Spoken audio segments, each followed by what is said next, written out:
says she loves me. Isn't it lovely when the one you loving is the one you're loving? I've been thinking a lot. We have we have a lot coming up, an election, and there's a lot of commentary, a lot of noise, a lot of chatter, and Right. I'm just trying to cut through it, Jarrod, so that we can be Yeah. on the same page, which is, we all want to breathe. Like I want to be on Yeah. that page. Can we? I want to live. Yes. I want to get us on that page. Can I Um, live? yeah. So before we get into what you came here to talk about, I'm just curious. I know you're also a lobbyist. How Yeah. much conversation is being had in Washington around the fact that China, not only because I knew that they had bought up a bunch of properties in New York, and I did Yeah. know, because that was a commentary too, that they own a lot of America's debt, and I always was Yes. like, how does that work? How does the country that we're actually enemies with own our debt, and what do we do with Yeah. that? But then I'm looking at all this other stuff, and I'm saying, like, the fact that, and I got to read this to the folk, not just and then bricks. I want to get into bricks too, but China is buying up American farms, because you and I have talked about the black farmers, right? And how, Yep. the Yep. 40 acres and all that, but not just the 40 acres, the egregious way after enslavement, after Jim Crow, that black farmers have been handled in this country, horrific. And you've been part of some of those lawsuits. But there's pressure right now to stop foreign nationals from purchasing American farm operations and receiving taxpayer subsidies. Hold on. The push to drain China's influence from the U.S. economy has reached America's farm country. Yeah. So congressional lawmakers from both parties are looking at measures to crack down on foreign purchases of prime agriculture real estate.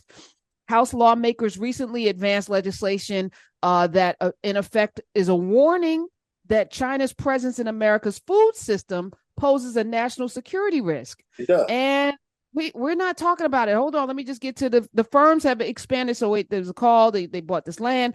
They expanded their American agriculture interests in the last decade, snapping up farmland, purchasing more agribusinesses like pork processing giant Smithfield Foods. Did y'all know that's owned by China? Smithfield Foods. Some of y'all like your sausages, owned by China. Worth they've snapped up $1.9 billion worth of farmland and ranching and forestry, according to the agriculture department. So I'm not on Reddit. This is the government telling us what is happening. And the how come we're not talking about this? I feel like this is important. Well, I mean, look, I think one of the recurring themes when I'm on the call with you, Karen, is why aren't we talking more about fill in the blank? And these things usually tend to be like really significant conversations that really are limited in many cases just to Congress. I will say the Treasury Department has CFIUS, and I always mess up what it means, but essentially it's an investment committee that makes a decision about whether or not foreign countries and agents can invest in American companies, right? And they make a lot of those decisions. This conversation is happening there, it's happening in Congress, because for the obvious reasons, food security is national security. And if you get to a point where the food supply or vital components of our supply chain for how we feed ourselves, we no longer control, that would be deeply problematic. And I think most people agree with that. And I feel like Congress is responding accordingly. That being said, I mean, look, some of like how people transfer land is state law too. And so there needs to be an alignment between what's happening in Washington and what's happening in the states. And I do think this is the kind of issue where it is pretty intuitive that this is something that we should be A, mindful of, but B, not allow in real measures and real numbers. So it does sound like that is happening. And I think that is a good thing. And I will say, I mean, look, this is an area where Democrats and Republicans kind of agree. And I think we saw this. You and I have talked about the Chips and Science Act as like this massive R&D investment, many of which we think hope those dollars go to HBCUs because some of it was set aside for them. But the driving impetus for why that got passed, Karen, was the idea that China was far ahead of us in what we call industrial policy. The idea that the federal government should be making massive investments beyond what they already do in research and development, beyond defense, right? But in cybersecurity and artificial intelligence and all these other key technological focus areas that are of strategic national security interest. So to that end, one of those interests is controlling your food, which I think we all agree that should be in American hands, right? And people who care, right? And that doesn't mean that America's perfect, but obviously we know it's not. But we don't want it in hands of someone else who clearly, right, does not have our best interest in mind. I mean, as I'm pulling this thread, Jarrod Loadholt is here. The number is 866-801-8255. I'm landing on a couple of things because the noise of the talking points don't bring everything together in full view. So I'm like, okay, China, Saudi Arabia, land and water, which are super important. We need both, right? Food and water, Right. staples, right? Right. I think about Jared Kushner, the deal that he made when Trump was in office for $2 billion. And I'm like, what did he get for that? What did he give up for that? What did Trump give up for that? And then I'm looking at levers of power that have no borders. They have no allegiance to any country. The Elon Musks, the Bill Gates, even the Jeff Bezos. I don't think that they care about America as much as they do their global power, because now everything is global, right? So for Elon Musk to pull the plug on Ukraine's internet because he's now in league with Russia, and no one can make him not do it because it's his satellites up there, and he's not aligned. It's not an American satellite. It's Elon Musk's satellite, SpaceX's satellite. So I just think about like how we need to be engaged as we're fighting through injustice and racism, which we should, and patriarchy and capitalism, because we should. We should be mindful that there's a geopolitical thing happening, and I'm looking at BRICS right now, which I'm going to talk about a little bit later, which stands for Brazil, Russia, India, China, and South Africa. Now, Ethiopia, Cuba, Democratic Republic of Congo, Gabon, Kazakhstan, a few others, Argentina are now jumping in, Algeria, Bolivia, Indonesia, Egypt, jumping in. And I'm seeing something happen while they were talking about it being around trade, but I'm like, y'all forming like Voltron. It ain't just about trade. We need to be paying attention. Y'all Nazis out there in Florida worried about Disney and the mouse and gay and transgender people reading books to children. And we got to build a wall. Are y'all serious right now? Y'all aren't serious. You are not serious individuals. If you're out there dressed in masks, worried about Black people and Jews and gay people, and not worried about this, while your politicians sell you out. The mansions of the world are selling you out for their own interests, and y'all don't have anything to show for it. It ain't the Mexicans that's the problem. This is the problem. But we need to have that conversation. I thought. No, I don't disagree. I mean, I think at the end of the day, unfortunately, right, there's only so much bandwidth, right, that we have. And a lot of our bandwidth has been committed to the Trump trials in Georgia and everywhere else, right? Because that's what attracts attention. I think the reason why platforms like this exist, like SiriusXM, some of your podcasts and some of these other long form venues exist, is to have the more in-depth conversation about what these things ultimately mean. Like, what does it mean if all these other countries are in the BRICS coalition, right? And I think the answer is almost like kind of the NBA has kind of moved to positionless basketball. You have kind of this world powers. You usually had the East and the West, and now it's just kind of like it's instead of being poles of like 1-2, you kind of have these like ad hoc coalitions that are starting to develop around certain issues. Just like if you look at the continent of Africa, you talk about where China has bought vital parts of a country and their infrastructure, and they build it and not use their labor and then own it and then lease it back. That happens. And I think one of the roles I think the U.S. should be playing, I know they're attempting to play that through this administration, is you've got to invest in Africa too, as much, if not more than they do. Because to your point, it is about kind of like who's on your team. And if China can say, hey, look, we're investing in you, the U.S. isn't, right? That's a real concern. So there is, I think, a race, right, to build the kind of multinational coalitions, but that it's not free, right? And so I think a part of it is I think I've seen kind of the administration's Build Back Better world is I think what they have called this. They don't talk about it a whole lot, but to your point, I wish they did because I think as Americans become more global, because more of us travel, you meet more of us from all around the world who live here now.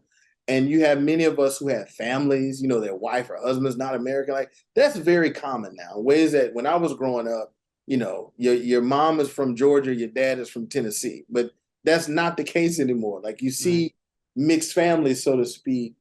This is a much more global country, right? And so I do think that, and I wish I could say that the campaign season will bring out ideas and people will talk about what we know it's not. But my hope is venues like this continue the conversations that aren't happening because to some extent, this is what the Secretary of State and the State Department is working on, the administration. It does exist. I wish that it was elevated more because to your point, China's not only doing this in other parts, they're doing it in Nebraska, right? And so I think we got to be really careful about that. What? You better say that out loud. Yeah, we gotta, yes, in the heartland. We're doing far more of that. And you would think, because in many of these cases in these states, these are some of your more conservative politicians who are hardcore anti-China. But if they're buying the corn behind your house, right? Like, so I mean, I don't know. I think sometimes we got to align the rhetoric with. Are they though? Are they just publicly anti-China? Are they politically anti-China? They're making deals. Jarrod? I think rhetorically they are, but they're not the ones who own the farmland who are selling it. Because part of it is who's selling it to China. It's not just that they own it. Right. Somebody sold them the land. They didn't own it 10 years ago. So who's selling it? And the reality is they have, if they're flush with cash, then the property. I'm looking at. We should be very careful about that and limit the ability to do that. This is why I'm bringing it up. China just last couple of years put like $1.9 billion into Jamaicans' infrastructure and offered Jamaica loans and built new highways. They built new highways throughout Africa. They're not doing what the predecessors, the colonizers did, which was steel body and labor and ingenuity. They're investing and they're winning over folk because who wouldn't want a nice road?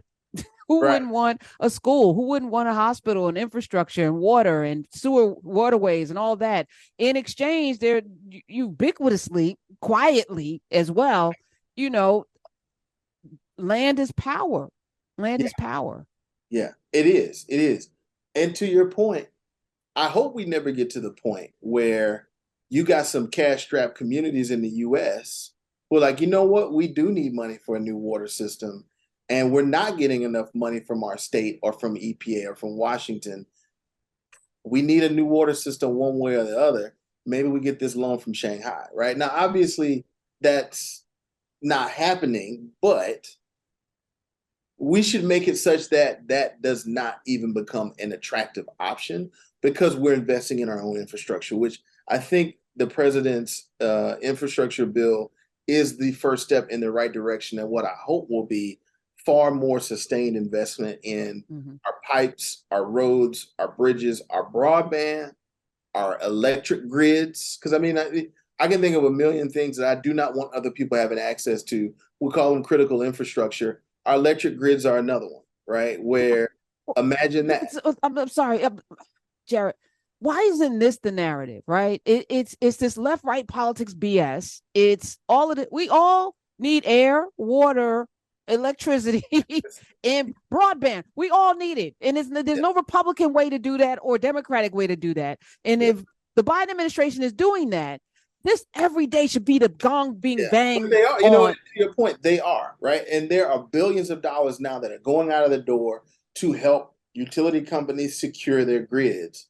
There are people around the country that are doing this work and it's having an investment. But to your point, people aren't talking about it. I don't know. But again, I don't think it catches eyeballs in the way that CNN needs to catch them. It's the spin of the narrative. Just right there, me reading about what China is doing, like Mixed Pac-Man all over the world. I was like, why are they doing that? Oh, wait a minute. They're in the backyard they're in Nebraska. They are in a drought-ridden place. The Saudis are there too. Wait, what's happening? Now there's bricks. Hold up. Something's going on. Y'all worried about a wall. Stop it. Stop it. Knock it off. You ain't got to worry about a wall. You're going to be walled in. Y'all going to be part of something that's really y'all not ready for. Let's have that conversation. Yeah. But here's how we stop it. Let's make sure you need a job. You need a job. Okay, infrastructure will bring jobs to your community. Let's stop with this coal. We'll need Paw to have no more black lung and no more cancer. Let's serve Americans. Let's define America. But I don't even like. I'm sitting here. I'm a radio host, among other things.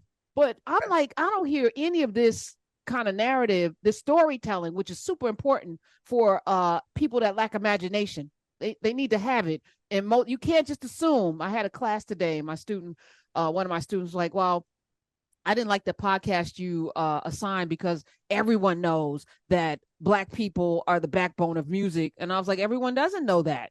Of course, everyone doesn't know. You know, I was like, no, this is why we're doing this. Everyone doesn't know. So.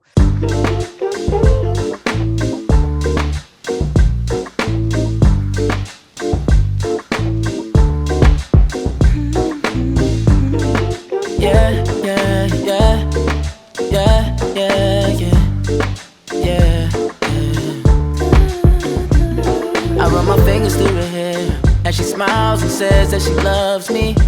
Isn't it lovely when the one you love's thing